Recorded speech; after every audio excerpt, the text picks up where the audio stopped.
بسم اللہ الرحمن الرحیم۔ محترم ناظرین السلام علیکم۔ اس ویڈیو میں ہم آج حضرت یحییٰ علیہ السلام کے قاتلوں کی سزا اور ظالم بادشاہ بخت النصر کے انجام کے بارے میں بتائیں گے۔ حضرت امام صادق علیہ السلام فرماتے ہیں کہ جب اللہ تعالیٰ ارادہ کر لے تو اپنے دوستوں کا اور اولیاء کا انتقام اپنی سب سے بدترین مخلوق کے ذریعے سے لیتا ہے، جیسے اس نے یحییٰ بن زکریا علیہ السلام کا انتقام بخت النصر کے ذریعے سے لیا۔ جس وقت بیت المقدس کے ہوسکار بادشاہ ہیرودیس نے حضرت یحییٰ علیہ السلام کا سر مقدس آپ علیہ السلام کے بدن سے جدا کیا تو آپ علیہ السلام کا خون کا ایک قطرہ زمین پر گرا جو فوراً ابلنے لگا۔ اس کے اوپر جتنی بھی مٹی ڈالی جاتی وہ باہر نکل آتا اور وہاں مٹی ڈالتے ڈالتے ایک سرخ ریت کا ٹیلا بن گیا، لیکن خون کا ابلنا بند نہ ہوا۔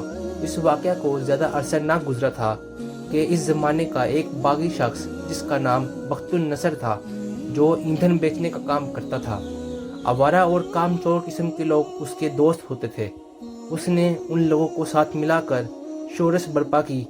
وہ جہاں چاہتے قتل و غارت کرتے، حتیٰ کہ بیت المقدس پہنچے، اس پر قبضہ کر لیا اور وہاں کے ظالم حکمرانوں کو بدترین طریقے سے موت کے گھاٹ اتارا۔ بخت النصر نے وہاں وہ سرخ ریت کا ٹیلا دیکھا تو پوچھا، یہ ٹیلا کیسا ہے؟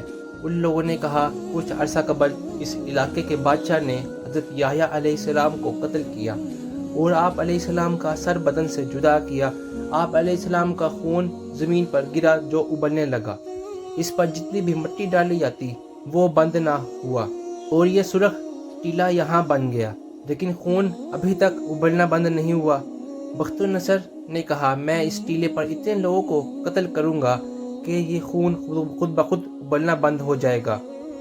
اس کا یہ ارادہ بیت المقدس اور اطراف کے لوگوں کے لیے مکافات عمل تھا، کیونکہ انہوں نے حضرت یحییٰ علیہ السلام کے قتل پر اس ظالم بادشاہ ہیرودیس کے خلاف اپنی زبانی اعراض نہ کھولی۔ بخت النصر کے حکم پر اس ٹیلے پر 70,000 لوگ قتل کر دیے گئے، لیکن خون پھر بھی بند نہ ہوا۔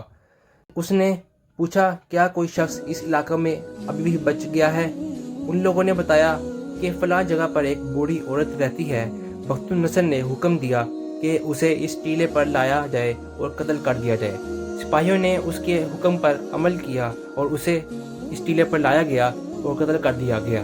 پھر خون ابلنا بند ہو گیا۔